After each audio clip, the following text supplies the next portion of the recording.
Droideka, also known as Destroyer, aka Rollies. In 2017, when this game launched, there was a lot missing, there was a lot wrong with it, but they've since fixed the problems and added a ton of content, including Droidekas. Now this feels like Battlefront 2. I want Droidekas up here at once! Where are those Droidekas? Yeah, no much for Droidekas. It's like if Skynet made Decepticons. There was such a sense of awe upon seeing these in the Phantom Menace. Master, destroy us! The Jedi didn't even engage, they just booked it. Let's go. At this point in the movie, we hadn't seen any silly battle droid shenanigans either, so they felt pretty sinister. They felt like a threat. It's a great design that transfers really well to gameplay.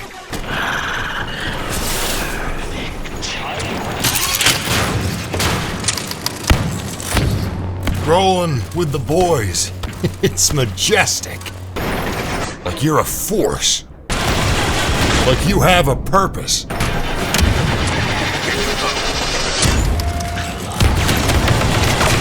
These might be the most interesting units of Battlefront 2. And Battlefront 2. Plus, you got ball races. Targets from the hostile. Ball races. Speaking of balls, today's sponsor is Zombie Army 4. Hitler's hordes are back for more.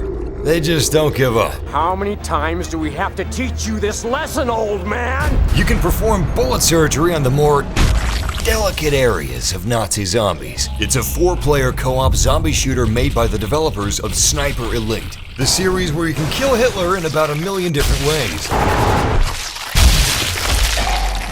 And if that wasn't enough for you, you can kill him when he comes back again as a zombie. He's very persistent. But this is Zombie Army 4 Dead War. With a whole bunch of new stuff, it's exceedingly gory and has a great 80s horror movie vibe. I'll have more info at the end of this video, and I've got a link in the description to the gameplay I recorded at E3.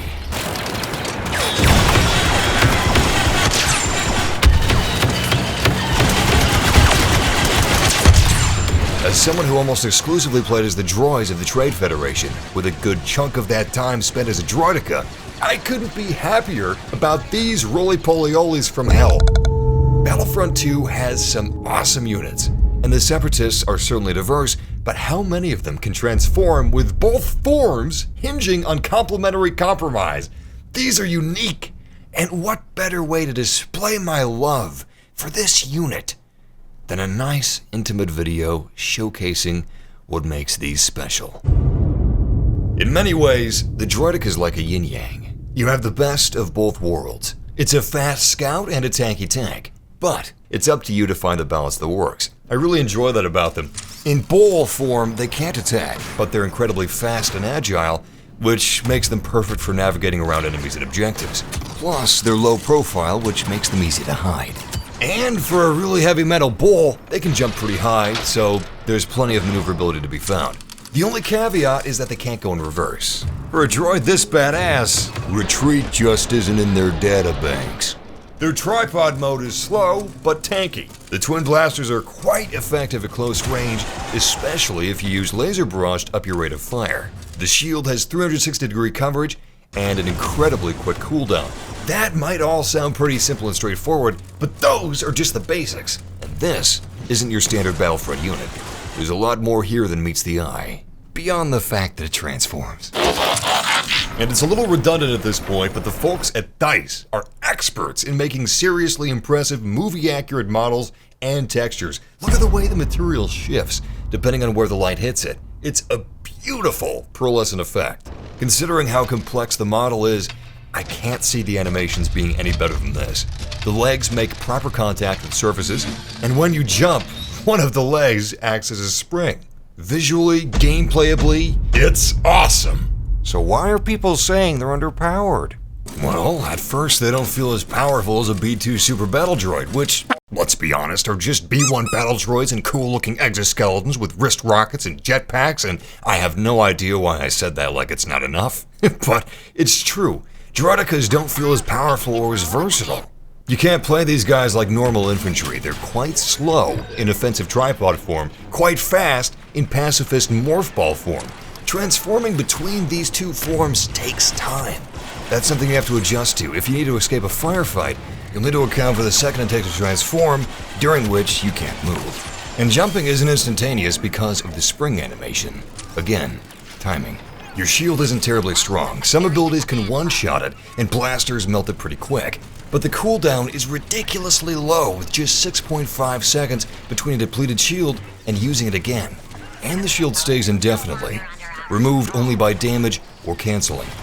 In Battlefront 2005, your shield was stronger, but started deteriorating upon taking any damage, which could actually make for some very interesting gameplay in this game. Either way, shields also benefit from good timing. A lot of Droideka's gameplay hinges on timing, and thus, planning.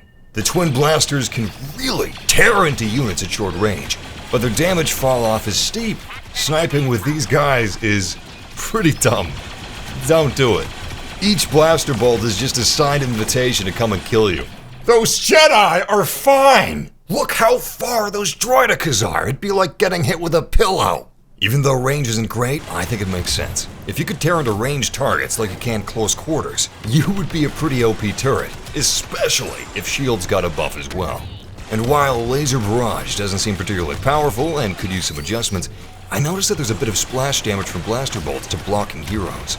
So Droidekas are a threat to heroes because you can chip away at their health, forcing them to react. And Barrage's increased rate of fire ups the ante here. I'm not a Battlefront scientist, and Droidekas could probably use some tweaks, but I find their core concept really fun, so I hope they're not changed too much. They excel at hit-and-run tactics. You can use the speed and small stature of ball form to surprise enemies from unexpected angles and overpower them at close range. Use your intimidation. You can't play these guys like infantry. It's a unit that benefits from planning and knowing where to engage. As for hunting them, I've had some success with walking into their shields and just pumping. If you see them first, before they transform and they still choose to engage you, you should be able to take them out.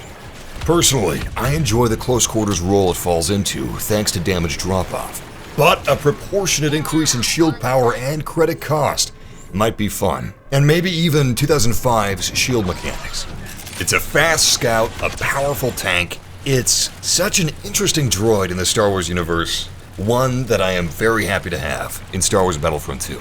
The developers have done an excellent job with post-launch support. It's a very different game than it was at launch. There are no pay-to-win mechanics and haven't been any since 2017. The only thing you can buy with real money are cosmetics, which you can earn easily enough in gameplay.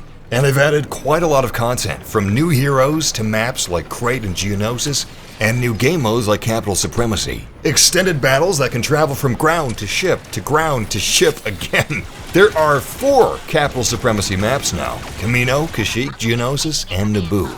You can find this game on sale pretty often for around $6, and it is more than worth it at that price. Let me know in the comments what you think of the Droidekas. Do they need any buffs? Should transformation be faster? Do you agree they should make blaster sounds louder for increased intimidation? Do you consume Cerebrum? If you do, please consult with your therapist before watching this extremely gory zombie killing. And I mean maximum gore. Not only are there plenty of X-ray kills. but you have Dismemberment kills. which is convenient since zombies will pick up whatever they can. Axes, bones, they'll bludgeon you with anything. They also use firearms. Zombies with guns.